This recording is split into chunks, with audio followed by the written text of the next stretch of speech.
ब्राह्मणों में जाती हूँ तो ब्राह्मण कहते हैं कि जब से कांग्रेस पार्टी गई है हमारा वर्चस्व खत्म हो गया है। 6 ब्राह्मण मुख्यमंत्री देने वाली कांग्रेस पार्टी थी, उसके बाद से इस प्रदेश में कोई ब्राह्मण मुख्यमंत्री नहीं आया। बहुत सुनहरा मौका मिला था एक युवा चेहरे के रूप में, एक युवा मुख्यमंत्री के रूप में, एक बहुत अच्छा उन्हें मौका। स्मार्ट सिटी की बात करते थे, पूरे देश में दिखा दीजिए कौन सी स्मार्ट सिटी बनी है।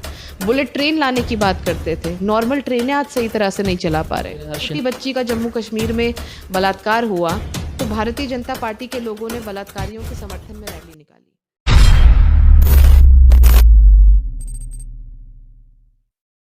नमस्कार, अपना उत्तर प्रदेश न्यूज़ देख रहे हैं आप। मैं हूं आपके साथ विवेक। उत्तर प्रदेश विधानसभा चुनाव 2022 पहला चरण जो है वो शुरू हो रहा है पश्चिमी यूपी से, और पश्चिमी यूपी में एक ऐसा ज़िला भी आता है जो सबसे ज़्यादा डेवलपमेंट भी दिखाई देता है। लेकिन असल में डेवलपमेंट 5 सालों में योगी सरकार के रहते हुए कितना हुआ है, इस पर बातचीत करेंगे। आज मेरे साथ में बहुत ही ख़ास शख्सियत इस वक्त मौजूद हैं, और नोएडा विधानसभा जो कि 61 नंबर की सीट है, इस पर जो लड़ाई है वो बड़ी कांटे की टक्कर वाली लड़ाई है, क्योंकि यहाँ पर एक मंत्री के बेटे पंकज सिंह जो कि पहले से विधायक है, फिर से वो दावेदारी पेश कर रहे हैं, और उन्हीं की टक्कर में जो है कांग्रेस ने जो है एक युवा चेहरा उतारा है मैदान में, जो कि सबसे ज़्यादा ख़ास चर्चाओं में इस वक्त बनी हुई है। हॉट सीट माना जाता है ये नोएडा विधानसभा, और जो शख्स इस वक्त बैठी हुई मेरे साथ में, इनका नाम है पंखुड़ी पाठक, कांग्रेस की उम्मीदवार हैं। और आपको बताना चाहेंगे कि इन्होंने राजनीति की शुरुआत जो है 2010 से की है, और समाजवादी पार्टी में जो है इन्होंने तकरीबन 9 सालों तक का सफ़र तय किया। और आपको बताना चाहिए 125 सीटें जो दी गई हैं पश्चिमी यूपी के कांग्रेस के उम्मीदवारों के लिए, उसमें 50 जो महिला है उनमें ये सबसे ज़्यादा ख़ास जानी मानी पहचानी एक शख्सियत हैं। आपको बताना चाहेंगे एक मिडिल क्लास बैकग्राउंड से ये ताल्लुक़ रखने वाली महिला हैं, जो कि इस वक्त चुनावी मैदान में चल रही हैं, लोगों से बातचीत कर रही हैं, और आज इनसे जानेंगे कि आखिरकार कैसे किस तरीके से जो है इस लड़ाई में अपना दमखम दिखाएंगे। सबसे पहले बहुत बहुत स्वागत। बहुत धन्यवाद। मैम, सबसे पहले आपसे जानना चाहेंगे कि एक तरफ ये सीट जो कि 2012 से लगातार हमेशा से भारतीय जनता पार्टी के पक्ष में रही है, कैसी लड़ाई देख रही हैं? देखिए, लड़ाई बड़ी साफ है। लड़ाई यहाँ जो भारतीय जनता पार्टी का अहंकार है उसको तोड़ने की है। यहाँ जनता ने लगातार भारतीय जनता पार्टी को बहुमत दी। जैसा आपने बताया 2012 से यहाँ भाजपा के विधायक हैं, जब से कॉन्स्टिट्यूंसी बनी है तब से यहाँ भाजपा के विधायक हैं, और जो मौजूदा विधायक हैं वो स्थानीय नहीं हैं, बाहर से आए, लखनऊ से आए 5 साल पहले। यहाँ की जनता ने भरपूर उनको समर्थन दिया, लेकिन 5 साल वो इस क्षेत्र से गायब रहे। पूरे 5 साल इस क्षेत्र में किसी ने उनको नहीं देखा। तो लोगों ने भी ये बात समझ ली है कि भाजपा में ये अहंकार आ गया है कि अगर हम कोई काम नहीं करेंगे, हमारा विधायक जनता के बीच नहीं जाएगा, फिर भी हम जीत जाएंगे। और लोगों ने इस बार ठान लिया है कि अहंकार हमें तोड़ना है, और इस बार हमें अपना स्थानीय विधायक चुनना है। पंकज, देखिए उनके नाम के आगे ही पहला बिंदी, पंखुड़ी आपके नाम की भी आगे बिंदी, और दोनों युवा चेहरे खासतौर से माना जा रहा है जो है इस बार की जो नोएडा की विधानसभा सीट है वो थोड़ी ज़्यादा हॉट मानी जा रही है।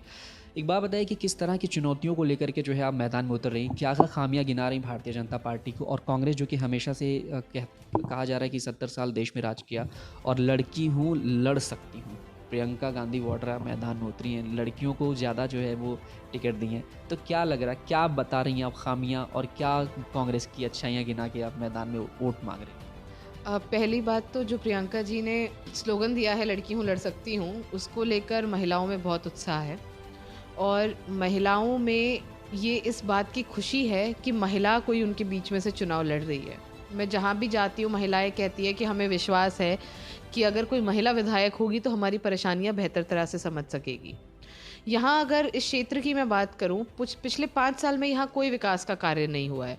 यहाँ के जो लोगों के मसले थे वो वैसे के वैसे बने हुए हैं या फिर और ज़्यादा बढ़ गए हैं। यहाँ जो स्थानीय किसान हैं जिन्होंने ज़मीनें देके शहर बनाया, आज तक वो अपने मुआवजे के लिए, अपनी आबादी पे अपने हक के लिए लड़ रहे हैं। जो यहाँ के फ्लैट बायर्स हैं उनके फ्लैट्स की रजिस्ट्रीज़ नहीं हुई है, सालों साल से रजिस्ट्री नहीं है। यहाँ एक बहुत बड़ा क्षेत्र ऐसा है जिस क्षेत्र में आज भी बिजली नहीं है, वहाँ के लोग प्राइवेट बिजली खरीदते हैं, और बहुत बड़ा क्षेत्र ऐसा है, सड़कें नहीं है, पानी नहीं है। तो नोएडा का एक रूप ऐसा है जो मीडिया और बाकी तमाम लोग जो है वो दिखाते नहीं हैं। यहाँ पिछले 5 साल में जब भी कोई समस्या आई, जब भी कोई आंदोलन हुआ, जब भी जैसे कोविड की समस्या थी, जब पूरा शहर की व्यवस्था अस्त-व्यस्त हो गई थी, ऐसे में हमारे विधायक जी कहीं दिखाई नहीं दिए और लोग उनके चक्कर काटते रह गए। आज भी इस पूरे शहर में किसी के पास उनका फ़ोन नंबर नहीं है। तो सबसे बड़ी बात ये है कि इस शहर को एक ऐसा विधायक चाहिए जो उनके बीच रहे, जिससे वो फ़ोन पे बात कर सकें, जिसके ऑफिस वो जा सकें और उनके सुख दुख में उनके साथ रहे। यहाँ 5 साल इस क्षेत्र ने अपने विधायक की कमी को महसूस किया है और उसी के चलते लोग ये चाह रहे हैं कि इस बार विधायक अपने बीच का हो। इस बार के चुनाव में लोग कह रहे हैं कि भाजपा और सपा के बीच टक्कर है। आप समाजवादी पार्टी में रहीं, काफ़ी जानी पहचानी रहीं आप उस पार्टी में। डिम्पल यादव अखिलेश यादव के करीबी रहीं, ऐसा सुनने में भी आता है। अच्छी खासी जिम्मेदारी चल रही थी, अचानक से कांग्रेस में शामिल होकर के, और आपको पता था कि इस बार के जो चुनाव होने वाले हैं 2022 में, उसमें हो सकता है कि सपा भाजपा का टक्कर हो, सपा वापस भी आ सकती है और लोग कह भी रहे हैं। तो फिर कांग्रेस पार्टी में आकर के दावेदारी पेश करना क्या कुछ वजह है? नहीं, पहली बात तो मैंने चुनाव के चलते मैं सपा से कांग्रेस में नहीं आई हूँ। मुझे 4 साल करीब सपा 4 साल हो चुके हैं और मैं लंबे समय से कांग्रेस पार्टी में हूँ और पिछला चुनाव भी मैं कांग्रेस पार्टी में थी जब 2019 का चुनाव हुआ था। बात मुझे लगता है कहीं ना कहीं एक पार्टीज़ के मूल जो कैरेक्टर है उसकी है। समाजवादी पार्टी एक जातीय संगठन है, एक परिवार के इर्द गिर्द घूमने वाला संगठन है। अपने पार्टी के नाम में समाजवादी लगाने से कोई समाजवादी नहीं बन जाता है। तो वहाँ पे जिस तरह की मानसिकता और खासकर जो एक महिला विरोधी मानसिकता है, पहले भी सब लोग जानते हैं, पूरा देश जानता है कि विमेन रिजर्वेशन बिल का भी समाजवादी पार्टी द्वारा विरोध हुआ था। महिलाओं के लिए समाजवादी पार्टी के नेताओं की क्या सोच है, कई बार वो अलग अलग टिप्पणियों में सामने आया है कि महिलाओं को लेकर या महिलाओं के साथ जो अत्याचार होता है उसको लेकर किस तरह की सोच है। तो मैंने भी वो सोच वहाँ पे महसूस करी। मैं समाजवादी पार्टी की प्रवक्ता थी, पहली महिला प्रवक्ता थी और उसके बावजूद भी जिस तरह का मुझे वहाँ पे टिप्पणियाँ और जिस तरह की बहुत ही एक टिपिकल महिला विरोधी सोच का सामना करना पड़ता था, तो उसके चलते मुझे लगा कि जो लड़ाई मैं महिलाओं के अधिकारों के लिए, उनकी सुरक्षा के लिए लड़ रही हूँ, अगर मैं खुद एक पार्टी में सुरक्षित नहीं हूँ, अगर वहाँ की खुद जो लोगों की सोच है वो महिलाओं को लेकर इतनी बुरी है, तो शायद मैं महिलाओं की लड़ाई उस तरह से नहीं लड़ सकती। जैसा कि अगर मैं अपने सम्मान को नहीं बचा पाऊंगी तो मैं किसी और के सम्मान की लड़ाई क्या लड़ूंगी। लेकिन लोग कह रहे हैं कि कांग्रेस पार्टी जो कि अभी इस वक्त जो है बहुत बुरे दौर से गुजरी, जनता भी कह रही उसके लिए जो है सीटें निकालना बड़ा मुश्किल है। तो क्या लग रहा है किन किन चुनौतियों से जूझना पड़ रहा है आपको अभी फ़िलहाल? और जब आप ग्राउंड में जाती हैं, लोग के बीच बात करती हैं, लोग अपने मुद्दों को लेकर बात करती हैं, यह भी याद दिलाते होंगे कि यही कांग्रेस पार्टी है जिन्होंने देश चलाया आज़ादी के बाद से। तो किन किन सवालों के से आपको सामना करना पड़ा? देखिए, मुझे ऐसा लगता है कि इतने लंबे समय से, जब से मैं भी उत्तर प्रदेश की राजनीति में हूँ, जब से सक्रिय राजनीति में हूँ, कांग्रेस पार्टी का ये सबसे बेहतर दौर है जो अब शुरू हो रहा है। कांग्रेस पार्टी के पास सबसे बड़ी कमी ये थी कि उत्तर प्रदेश में एक चेहरा नहीं था। प्रियंका जी के आने के बाद से कांग्रेस पार्टी को वो नेतृत्व और वो चेहरा मिला जिसके ना होने की वजह से हम कमज़ोर थे। हमारा संगठन मजबूत नहीं था। 32 साल सत्ता में ना रहने की वजह से बहुत सारे लोग हमारे दूसरे दलों में चले गए थे। गठबंधन की वजह से हमारी लोकल लीडरशिप कमज़ोर हो गई थी। लेकिन प्रियंका जी ने आने के बाद पूरा संगठन नए सिरे से बनाया और आज जब हम 403 प्रत्याशी लड़ा रहे हैं, तो मुझे लगता है कि बहुत एक नई लीडरशिप हम लोग कांग्रेस पार्टी की तैयार कर रहे हैं, जो आने वाले समय में कांग्रेस पार्टी को बहुत फ़ायदा देगी। और मैं अगर अपना निजी एक्सपीरियंस बताऊं, नोएडा में जब मैं कई जगहों पे जाती हूं जहां लोग बेरोज़गारी से, महंगाई से परेशान हैं, तो महिलाएं मुझे बताती हैं कि ये जो मकान हम रह रहे हैं, हमें ये इंदिरा जी के समय मिला था। या फिर यहाँ पे जैसे नोएडा जो शहर है, ये कांग्रेस की सरकार के द्वारा, क्योंकि इसकी जो कल्पना थी राजीव गांधी जी ने करी थी और एनडी तिवारी जी के समय यहाँ पे सबसे पहले अलॉटमेंट्स जो हुए थे, तो लोग बताते हैं कि हमें उन्होंने बसाया था। तो लोगों को आज भी ये याद है कि इतने दशकों पहले कांग्रेस पार्टी की सरकार में एक स्मार्ट सिटी की कल्पना की गई थी, जो स्मार्ट सिटी आज नोएडा है, जो आज इतने बड़े बड़े दावे भाजपा कर रही है, लेकिन कोई नया शहर, कोई नया डेवलप नहीं कर पाई है। लेकिन कांग्रेस पार्टी ने ये शहर डेवलप किया था। और आज भी लोग याद करते हैं कि इंदिरा जी, मैं कई बार जब दलितों में जाती हूँ, खासकर वाल्मीकियों में जाती हूँ, तो वो कहते हैं कि हमें तो सम्मान ही कांग्रेस पार्टी ने दिलवाया है। ब्राह्मणों में जाती हूँ तो ब्राह्मण कहते हैं कि जब से कांग्रेस पार्टी गई है हमारा वर्चस्व खत्म हो गया है। 6 ब्राह्मण मुख्यमंत्री देने वाली कांग्रेस पार्टी थी, उसके बाद से इस प्रदेश में कोई ब्राह्मण मुख्यमंत्री नहीं आया। तो मुझे लगता है कहीं ना कहीं प्रियंका जी के आने का इफ़ेक्ट है कि आज लोग कांग्रेस पार्टी को वापस याद कर रहे हैं और ये याद कर रहे हैं कि कांग्रेस पार्टी में जो दिन थे वो कितने बेहतर थे, महंगाई कितनी कम थी, लोगों का आर्थिक उनकी प्रोग्रेस कितनी ज़्यादा हुई, सरकारी नौकरी वाले जो लोग थे वो कितने खुश थे। तो तमाम चीज़ें कांग्रेस पार्टी के लोग आज याद कर रहे हैं। एक सवाल ये भी है कि लोग कह रहे हैं कि जो चीज़ कांग्रेस पार्टी 70 सालों में नहीं कर पाई वो बीजेपी 7 सालों में करके दिखाती है, ऐसा लोग कहते हैं। कौन सी ऐसी चीज़ है? आज भी अगर अमित शाह जी को कोविड होता है तो वो एम्स में जाके, कांग्रेस के बनाए हुए एम्स में जाके एडमिट होते हैं। आज भी अगर योगी आदित्यनाथ जी को कोविड होता है तो वो कांग्रेस के बनाए हुए संजय गांधी पीजीआई में एडमिट होते हैं। आज भी लोग अपने बच्चों को कांग्रेस के बनाए हुए आईआईएम और आईआईटी में पढ़ाना चाहते हैं। तो इस सरकार ने क्या बनाया है? कौन सा नया अस्पताल बनाया, कौन सा नया स्कूल बनाया? स्मार्ट सिटी की बात करते थे, पूरे देश में दिखा दीजिए कौन सी स्मार्ट सिटी बनी है। बुलेट ट्रेन लाने की बात करते थे, नॉर्मल ट्रेनें आज सही तरह से नहीं चला पा रहे। हर शहर हमने मेट्रो दे दिया, छोटे छोटे शहरों में मेट्रो, सड़कें ऐसी बन रही हैं जो शायद सपनों में लोग देखा करते थे कि सड़कें ऐसी होनी चाहिए, वैसी होनी चाहिए। पता नहीं कौन सी सपनों की सड़कें हैं। मैं तो कहूँगी नोएडा की सड़कें देख लीजिए। ये तो शहर काफ़ी डेवलप्ड रहा है, लेकिन पूरा नोएडा जानता है कि आज पहली बार नोएडा की सड़कों में बड़े बड़े गड्ढे हैं। आज पहली बार नोएडा की सड़कें इतनी जर्जर हालत में हैं। जो इतने साल में कांग्रेस पार्टी ने विकास किया, जो अर्थव्यवस्था बेहतर करी, जो रोज़गार दिया, उस सब को ख़त्म करने का काम भारतीय जनता पार्टी ने अपनी गलत नीतियों से करा है। जो गलत तरह से नोटबंदी की गई, आज तक ये देश उसकी आर्थिक मार जो है, बेरोज़गारी जो है वो सह रहा है। तो भारतीय जनता पार्टी ने कांग्रेस पार्टी द्वारा जितना अच्छा काम था उसे ख़राब करने का काम किया है और लोगों का जो जीवन है उसे बर्बाद करने का काम किया है। आपसे जानना चाहेंगे, जैसे महिलाओं के मुद्दों को लेकर बात होती है, आप भी एक महिला प्रत्याशी हैं, जो है महिलाओं को सबसे ज़्यादा सम्मान देने के बाद, महिलाओं की सुरक्षा की बात और महिलाओं को तमाम तरह की योजनाओं को देने की बात जो है भारतीय जनता पार्टी प्रदेश में भी कहती है और साथ ही साथ केंद्र सरकार भी कहती है। तो असल में क्या लगता है कि महिलाओं को असल में किस तरीके से सुरक्षा और बाकी चीज़ें किस सरकार मिली? अभी जैसे कि लड़कियों लड़ सकती हूँ, तो दोनों में क्या है? सच में ऐसा हुआ है बीजेपी सरकार ने किया? देखिए, भारतीय जनता पार्टी वो पार्टी है जिसने हमेशा उन लोगों का साथ दिया है जिन्होंने महिलाओं के साथ अत्याचार किया, चाहे वो कुलदीप सेंगर हो, चाहे वो चिन्मय आनंद हो। और पहली बार इस भारत ने ऐसा अपने सामने ऐसे दृश्य भी देखे जब भारतीय जनता पार्टी के लोगों ने बलात्कारियों के समर्थन में रैलियां निकाली। एक छोटी बच्ची का जम्मू कश्मीर में बलात्कार हुआ तो भारतीय जनता पार्टी के लोगों ने बलात्कारियों के समर्थन में रैली निकाली। उन्नाव में एक महिला का बलात्कार होकर उसके पूरे परिवार को ख़त्म कर दिया गया तो भारतीय जनता पार्टी के लोगों ने बलात्कारी का साथ दिया।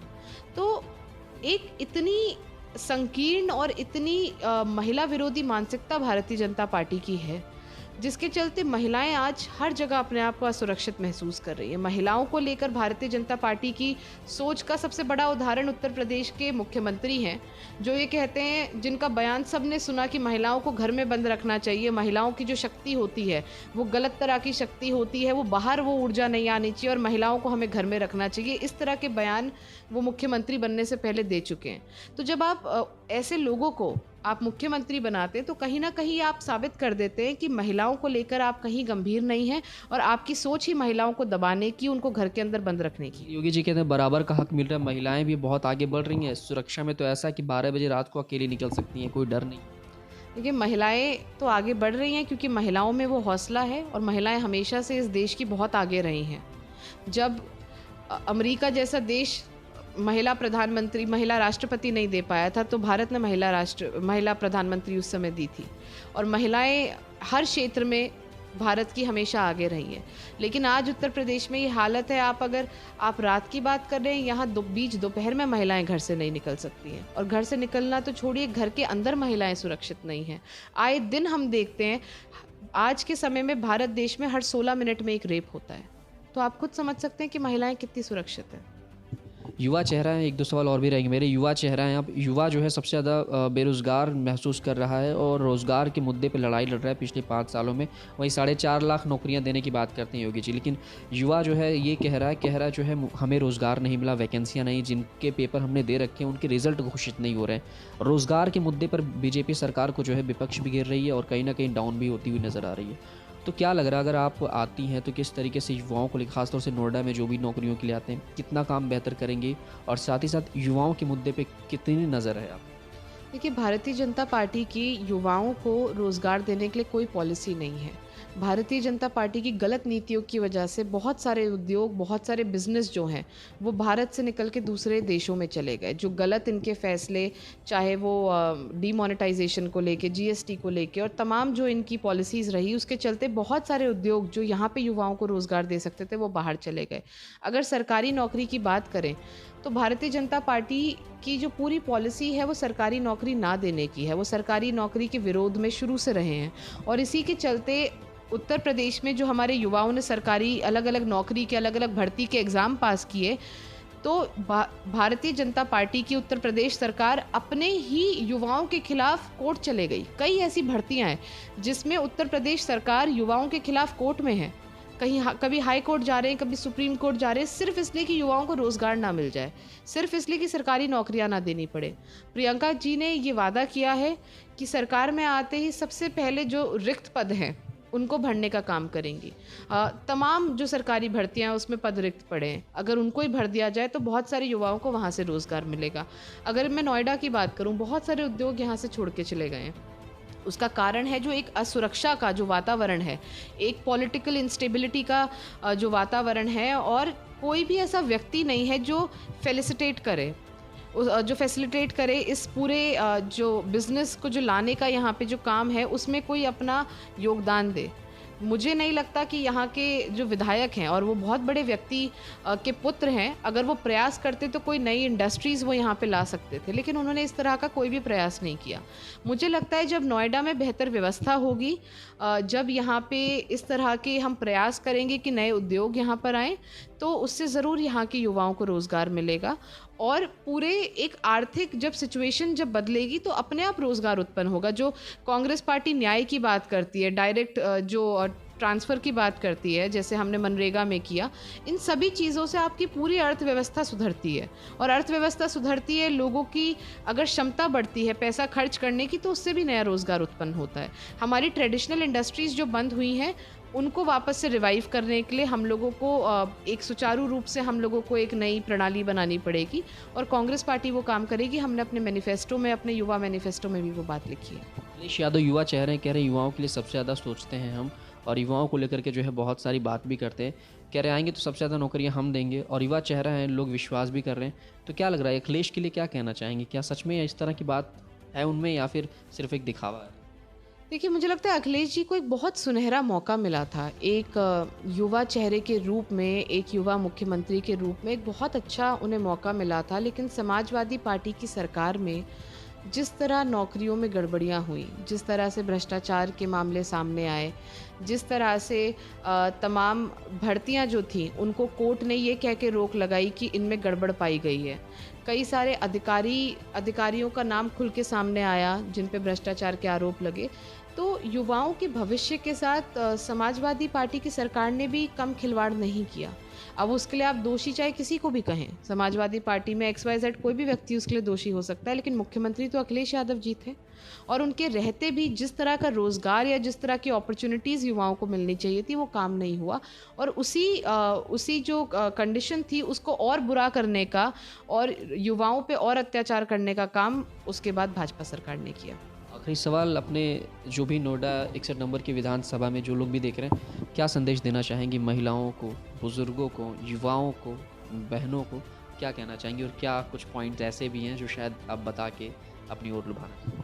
देखिए, सबसे पहले तो मैं, क्योंकि हमारे क्षेत्र में बहुत सारे फर्स्ट टाइम वोटर्स हैं, सभी से ये अपील करना चाहूँगी कि आप वोट ज़रूर डालिए, चाहे जिसको भी डालें, लेकिन लोकतंत्र हमें ये अधिकार और ये अवसर देता है कि हम अपने जनप्रतिनिधि को चुनें, तो वोट ज़रूर डालिएगा। जो लोग वोट डाल रहे हैं उनसे मैं ये कहना चाहूँगी कि अपने मुद्दों को सोच के वोट डालिए। जाति, धर्म और इन तमाम चीज़ों पर वोट डाल के हम लोगों को सिर्फ ठगा गया है। हम लोग आज, हमारा देश, हमारा प्रदेश जो हालात में है, कहीं ना कहीं जो हम जाति और धर्म की राजनीति में फंस जाते हैं। तो मैं आपसे यही रिक्वेस्ट करूँगी कि अपने मुद्दे सोचिए, उन मुद्दों पे वोट डालिए जो आपका जीवन आने वाले समय में बेहतर करेंगे। बहुत बहुत शुक्रिया। धन्यवाद। तो ये थी हमारे साथ में 61 नंबर विधानसभा नोएडा से कांग्रेस के प्रत्याशी पंकज पाठक जी, जो बात कर रही थी कि आखिरकार किन किन मुद्दों को लेकर के जो है ये मैदान में उतरी हैं और किस तरीके से कैसे जो है एक बड़े चैलेंज को जो है यहाँ पर लेके मैदान में जा रही हैं और क्या क्या मुद्दे रहेंगे। बहुत सारी हमारी बातें हुई। कैमरामैन करण के साथ मैं विवेक पांडे, अपना उत्तर प्रदेश न्यूज़ नोएडा।